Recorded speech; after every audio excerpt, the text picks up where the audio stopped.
Hi everyone, welcome back to the next diecast. In today's video, I'll be showing you and reviewing this 1/18 scale Ford Mustang Mach III concept made by Maisto. Got this model off of Amazon for, I think it was around $35 in total. And this model is very common to find on other sites such as eBay and what have you. Usually with any given search you type in for the 1/18 scale on Maisto Mach III, you can get up to like 50 results usually. And these models range in price from, $5 for a bunch of parts that would go on this model, maybe $10 for kind of a loose, out of the box, played with condition model, up to maybe $40 for a brand new example in a very good condition box as well. This model came in 4 different colors. Now, the real Mach III concept came out in 1993. And there were actually 2 different versions of that concept. There was a bright red version, which you can see on my unboxing video on the side and top of the box that this model came in, and also a dark metallic green version with this same colored interior that you see here on the black version. But Maisto did produce 2 additional colors for this model. They made the concept red and the concept green, and they also made this model in bright yellow with kind of an interesting looking blue interior. Or maybe it's black, I'm not too sure. And also this nice looking black with a darker red interior. Now the black is slightly less common to find compared to the yellow and red versions. So prices are a slight bit higher for this version, but I personally think the black looks really cool on this particular concept vehicle. And I kind of wish the real concept actually came in black. And usually when I get models of concept vehicles, I always go for the color that the concept actually came in. In this case, the concept vehicle in real life did not come in black, but I just think the black looks awesome on the Mach III, so that's why I got this particular color. And overall, the details on this model are very interesting and kind of illustrate, I guess, the interesting details that 1990s Maisto models had. So the overall look of this car, I think Maisto really nailed. This is one of many concept vehicles from the 1990s that looked like just a full-size Hot Wheels car, full of just interesting design elements and different shapes and everything. And Maisto, I think, really did a good job with the overall shape and look of this model. So in terms of the more finer details, we'll start up here with the front of the model. Take a look at the headlights first. Maisto, I think, did a great job with the headlights, kind of a basic oval shape that you do see on the real car. Not really a big gap between the headlight lens and the metalwork, which is nice to see. There is actually a small peg on each bottom corner of each of these headlights, but it's really not too noticeable unless you really look at it up close. Nice kind of texture on the lenses too. Kind of a little foggy amber turn signal in the back there too. And you actually do get separate pieces for these lower, I'm not sure if they're indicator lights or maybe fog lights, but the real concept does have them, and Maisto, I think, did a good job of making those kind of as realistic looking separate pieces. You have this kind of lower bumper, maybe a bumper lip down here. Kind of has a carbon fiber-like texture to it, as the real car would actually have. And if you take a look at the grille here, Maisto really does an awesome job with that Mustang badge. It actually really pops out. I think it's actually a separate 3-dimensional piece too, which is awesome. You really don't ever see that on these budget models. And you have a nice grille behind there too. It's not a perforated grille, but it looks like it is. So I think they did a great job in that sense. The paint quality on this model, I would say, is fairly well done. Typical of 1990s Maisto models, you do have some orange peel here and there, like you see some of that sparkly orange peel going on there. There's a couple of little rub marks where the shipping straps actually were on this model, because I actually bought this model. It had never been opened before. It was made in like the mid-1990s. I forget what the date was on the box, but the straps had been on this model for its whole 25 plus years of existence. So when I took those off, you will occasionally get marks from them. And they're easy to get off. You just kind of have to use maybe some very light, soap and water if it's like, stubborn. In this case, I did that, and there's still a little bit of a hint on there of those rub marks, but you really can't see them unless you have like a light shining directly on it. But aside from that, the paint is very smooth and well finished. The green version of this car will have a nice kind of metallic finish to it. I'm not too sure. I don't think the red version has a metallic finish. It'll just be kind of a glossy finish, as the real concept car had. And the yellow is also a non-metallic finish. But it's really up to you in terms of what color you actually want this model in. I kind of like how they made it in 4 different colors you can actually choose from. Taking a look at the side of this model next, you see you do have the Goodyear tires on this model, as Maisto was usually doing on their 1990s models. They would always include a branded tire. In this case, you do have the Goodyear tires that the real concept vehicle had, which is very cool to see. Very nice looking rims on here. Very nice kind of chrome finish. You have the Mustang badge in the center there. And you don't really have any disc brakes or calipers, but who knows if the real concept even had those, because I don't know if it was drivable or not. I'm sure it was, but maybe the disc brakes and calipers are just small on the real concept. I'm not too sure on that one. But you actually do get kind of like the valve stem cap molded in there too, which is really cool. You don't usually see that kind of attention to detail on these models. And the wheels look really awesome, I think, on all four colors of this model. But in particular, they do stand out on this black version, I think.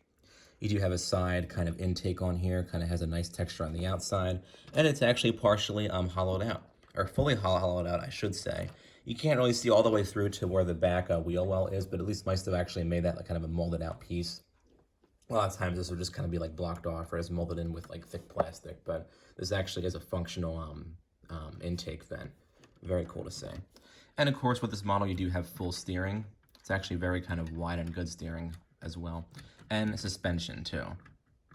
The suspension seems to be better in the front than it is in the back, but unlike newer Maistos, the suspension's kind of very quiet when you push it down and work it, almost like a Welly model, which is nice to say. Taking a look at the back, very kind of interesting back end on this model, and on the real concept, of course. They have kind of this three taillight design, and Maisto, I think, really nailed the overall shape and everything of those. There are three separate taillight lenses on each side. There's actually no pegs in them either, which is cool to see. And even have this brake light back here. That's actually a separate piece. Usually 90% of the time on budget models, brake lights like this are either painted on or just absent altogether. But on this model, they actually use the separate plastic piece for that. So that's very cool to see. I really do like this license plate cover or frame on here too. Maybe this would like light up on the real car. I'm not too sure. You have a Mustang Mach III on license plate down there. And yeah, there are two pegs holding this on, but maybe there would be lights on the real concept. I haven't really seen too many pictures of the back of the concept too much, but nice attention to a detail there. I think these are the exhaust pipes back here, but they're actually just solid. They're not like hollowed out or anything, which is kind of strange to say. You do have this kind of carbon fiber lower bumper down here. Almost looks weird on the on this model and on the real car. It had just kind of this bumper sticking out back here. I feel like if this were eliminated altogether, the model and the real car would look a lot more like kind of smooth back here too. But very interesting choices in terms of like the design of this car. Everyone knows about, you know, the Mustang Mach E and the Mustang Mach 1, which was recently re-released for 2021. But the Mach 3, kind of a forgotten concept car, I think. In terms of opening features, we'll take a look at those next. You do actually have an opening / adjustable wind. They call it a wind deflector, but I guess you could call it kind of a spoiler too or something. But to adjust that, you just kind of push down in the front like this, and then it pops up for you. And you can put the model on the shelf like this to kind of adds the overall appearance of it. I think it's a really cool touch. I didn't actually know about this extra feature until I got the model, so that was a fun kind of thing to find out. You don't really notice it when it's open in the front as much as you would see it on the side profile and in the back, but I think it's cool that Maisto kind of included that touch on there. And it's a nice tight piece too. I wouldn't like pull on it too much or else it might break, but when it does close, it really is kind of nice and flush, like with the body, and it does kind of hold itself in place. The gap is actually so flush, you wouldn't even realize that this was an opening feature unless you really like looked at it.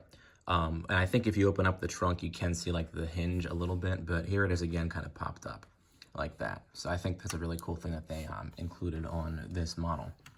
You do, of course, have the opening rear trunk. We'll take a look at that next. So you can kind of just push down on it like this, and it will open up for you. Interesting trunk back here. This silver box or safe, or maybe it's a battery, I'm really not too sure. The real concept does have that. Maisto actually does include that back here. I don't know what it is, but it looks cool and everything. And Maisto did include that on this model, so that's nice attention to detail there. You have a second kind of box back here. Maybe it's a toolbox, and this is the battery or something. I have no idea. They actually include a nice texture in this in this trunk piece too. Usually they would just have it kind of as like a flat sort of plastic or, you know, like a smooth plastic, but they actually made this kind of rough texture in there. So I think that's a very cool touch. And of course, all 4 versions of this model will have that kind of, these 2 boxes back there. They don't come out or anything, but they are molded as separate pieces. So I think that's a really cool touch back there. Close that up. We'll take a look next at the engine detailing of the model. Open up the hood. This is a 4.5 liter, I believe it's a V8 or something, I'm not really too sure, but Maisto really did an excellent job with the detail in here. You can see all the different wires and stuff. They're actually cast in purple, and you have just the whole 3-dimensional block in the center here. It does say Ford and 4.5 intercooled back there, as the real engine would actually say on it. You can actually see all the way down to the bottom of the car. There's even more wires and hoses down there. This is kind of a typical 1990s Maisto engine layout, where you have just a very well detailed engine piece, several different pieces in general, and a lot of coloring and everything in there too. I don't know if these wires would actually be purple on the real car, but they sure look cool on this. I mean, they could have just done them in black, but the purple I think really does stand out well. The grille you can see is a little bit kind of misaligned a slight bit with this metal piece here, but when you have this closed, you really don't see it at all because the opening is so small. Only if you lift it up like this, you can kind of see that gap there. But if it's really an issue for you, you could always probably just remove this grille and put it back in and like align it properly, I guess. I'm not going to do anything with it though. I don't think it's a big deal. But yeah, here's a better view of the engine. Maisto, I think, did an excellent job in there. You don't get a prop rod to hold up the hood, but the hinges are very strong as of now, so I don't think I'll be needing one. But if you put the model on your shelf like this, it really does look good. Like all the silver in there and everything compared with the black, it just looks awesome. We'll go ahead and close that up. By the way, this windshield and mirrors, they're all one single metal piece, so they're very strong. You can pretty much lift up the model by this windshield, and you won't risk, bending or breaking it at all. So I think that's a cool little touch there too. We'll go ahead and open up the doors next. They're kind of stiff because, again, I was the first one to open up this model after 20-some years, so they are kind of a stiff opening door. They don't open extremely wide, but they open wide enough to kind of see on the inside of this car. I will take a look at the interior detailing next. They do a pretty good job with these door panels here. They have a nice, interesting texture on them and a nice, interesting kind of, I guess, wood grain look in the middle there. I thought that was a pretty cool touch, and you have kind of these functional door pockets on there too. The handles are maybe a bit too small, but at least everything else on there looks well done. You actually do have this kind of molded-in speaker down there too. And of course, the door panel is actually nice and flush with the metal door as well. Take a look at the dashboard. Kind of an over-amplified sort of leather or like rough texture on there, and I think also that this steering wheel trim should actually be wood grain instead of just matching the rest of this red. But I mean, you could always just add that yourself if you wanted to, but otherwise the overall shape of the steering wheel, I think they did a good job with, along with that painted on Mustang badge on there. The center stack, it's all just I think it's all just a sticker with various button pictures on there, but it's better than a nothing, I suppose. It does have a bit of a cartoonish, look to it, but I don't think that's a big deal. And this is actually color matched to the outside of the car. It almost looks like it's made of metal, this whole thing, but it's actually made of kind of a glossy plastic, so I think that's a cool touch. You actually have molded in floor mats too. I think that's a nice extra little detail there. And the floor is actually a slightly different texture than the floor mats too, to kind of, I guess, emphasize those further. You have separate pieces for the shifter here and for this brake there. Maybe a little bit on the cheap side. I guess this would have more color on the real concept, but I think what they have there is just fine. So yeah, you do have some missing details in some areas, but that's kind of typical for a 90s Maisto interior. And taking a look at the seats, I think Maisto did a great job with the overall shape, look, and texture of the seats. You have a nice kind of pattern going down them, and these huge racing harnesses on there too. And the seats actually do move or fold. They don't stay in place, of course, but it is kind of fun to, play with them like this. Tiny bit of paint transfer on the side of that seat there. You see that kind of little black smudge, but you can easily just take that off if you wanted to. Again, on eBay, lots of replacement parts for these Maisto Mach 3s come up for whatever reason, so I may even see if someone's selling a seat and just replace the whole seat entirely for like a project, but only if it's, cheap enough to buy and everything. But overall, the interior, I would say, is fairly well done. It's missing some details, of course, but this is an older model, so you can't really expect a whole lot in that sense. Close up the doors. They are a bit tough to close because they do have some resistance to them. but it means that they're very strong pieces, so I think that's okay. This is quite the interesting concept vehicle, and I think Maisto did an overall great job with their 1/18 scale variants of this concept vehicle. If you're a fan of Mustangs or just concept cars in general, like I am, I think this would really fit well in your 1/18 scale collection. And of course, on sites such as eBay and even on Amazon, where I found mine, you can generally find these for pretty good prices. Pretty much 90% of these Mustang Mach III models you can find for under $40, which is really good to see. If you're not too picky about the color and everything, you really do have a lot of choices in terms of buying this model for cheap. As always, feel free to comment down below with your thoughts on this model, and I hope this is a thorough review. Thanks for watching.